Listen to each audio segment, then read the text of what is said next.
10 സിനിമയുടെ OTT release പരിശോധിക്കാം. ആദ്യ OTT അപ്ഡേറ്റ് ഡാർക്ക് ജൈന്റ് എന്ന തമിഴ് സിനിമേന്റെയാണ്.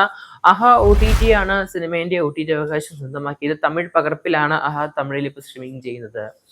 എന്തായാലും കാണാൻ പറ്റുന്നവരെ കാണുക. നമ്മുടെ ഡാർക്ക് ജൈന്റ് എന്ന തമിഴ് സിനിമ.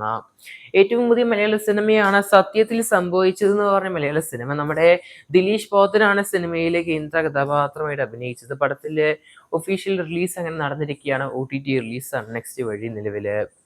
മറ്റൊരു OTT അപ്ഡേറ്റ് ആണ് ഓ സുകുമാരി എന്ന തെലുങ്ക് സിനിമ. നിലവിൽ ഓഗസ്റ്റ് 7 മുതൽ ആമസോൺ പ്രൈമില് തെലുങ്ക്, തമിഴ്, കന്നഡ, മലയാളം ഭാഷയിൽ സിനിമ സ്ട്രീമിംഗ് ചെയ്യാൻ ആരംഭിച്ചിരിക്കുകയാണ്. ഓ സുകുമാരി. അടുത്ത OTT അപ്ഡേറ്റ് നമ്മുടെ വിജയ് ആന്റണിയുടെ തമിഴ് സിനിമയാണ് 100 സാമി എന്ന സിനിമ. ഈ വർഷത്തെ ഒരു ഫാമിലി ബ്ലോക്ക് ബസ്റ്റർ സിനിമയാണ്. ഓഗസ്റ്റ് 7 മുതൽ ZEE5 തമിഴ്, തെലുങ്ക്, കന്നഡ, മലയാളം ഭാഷയിലെ സിനിമ സ്ട്രീമിംഗ് ചെയ്യാൻ ആരംഭിച്ചിരിക്കുകയാണ്. 100 സാമി എന്ന തമിഴ് സിനിമ. മറ്റൊരു തെലുങ്ക് സിനിമയുടെ OTT അനൗൺസ്മെന്റും പുറത്തു വന്നിരിക്കുകയാണ്. ലെനിൻ എന്നാണ് സിനിമയ്ക്ക് പേര് നൽകിയത്. എന്തായാലും ലെനിൻ എന്ന് പറഞ്ഞ സിനിമ ഓഗസ്റ്റ് 7 മുതൽ ZEE5 സ്ട്രീമിംഗ് ചെയ്യാൻ ആരംഭിച്ചിരിക്കുകയാണ്. എന്തായാലും സിനിമയും കാണാൻ താല്പര്യമുള്ളവർ പോയി കാണുക.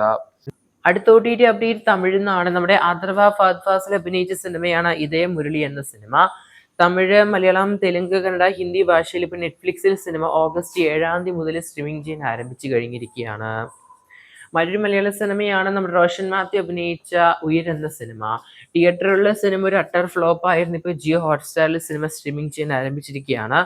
ഓഗസ്റ്റ് 7 മുതൽ സിനിമ സ്ട്രീമിംഗ് ആരംഭിച്ചു. മലയാളം, തമിഴ്, തെലുങ്ക്, ഹിന്ദി, കന്നഡ പല ഭാഷകളിലായിട്ട്. മറ്റൊരു OTT അപ്ഡേറ്റ് നമ്മുടെ ഭാവന അഭിനയിച്ച നമ്മുടെ അനൂമി എന്ന സിനിമേന്റെയാണ്. സിനിമേന്റെ OTT അവകാശം ആമസോൺ പ്രൈമാണ് മേടിച്ചത്. ഇപ്പൊ ആമസോൺ പ്രൈമിൽ സിനിമ സ്ട്രീമിംഗ് ചെയ്യുന്നുണ്ട് അനൂമി എന്ന സിനിമ. മറ്റൊരു ഹൊറർ സിനിമയാണ് ഈ വർഷം പുറത്തിറങ്ങിയ നമ്മുടെ അരൂപി എന്ന സിനിമ. സിനിമേന്റെ OTT അവകാശം Amazon prime, simply south, lions gate play, Manorama max എന്നിവരാണ് മേടിച്ചത്. ഓഗസ്റ്റ് മാസം നമ്മുടെ ഇൻഡിപെൻഡൻസ് ഡേയുടെ തലേ ദിവസമായ 14 സിനിമേന്റെ സ്ട്രീമിംഗ് ഡേറ്റ് കാണാൻ സാധിക്കുന്നത്. കാത്തിരിക്കുന്ന ശേഷം നമുക്ക് ഹൊറർ സിനിമയ്ക്കായിട്ട്. മറ്റൊരു OTT അപ്ഡേറ്റ് കാട്ടാളൻ എന്ന നമ്മുടെ ആനി പെപ്പ് അഭിനയിച്ച സിനിമേന്റെയാണ്. ഓഗസ്റ്റ് മാസം 13 പടം OTT റിലീസ് നമ്മുടെ മാക്സ് വഴി. അങ്ങനെ ഒഫീഷ്യൽ OTT റിലീസ് ഡേറ്റ് പ്രഖ്യാപിച്ചിരിക്കുകയാണ്. കൂടുതൽ OTT സിനിമ വാർത്തകൾക്കായിട്ട് സബ്സ്ക്രൈബ് ചെയ്യുക സ്റ്റോക്ക് സ്റ്റുഡിയോസ് ഡിവിഷൻ.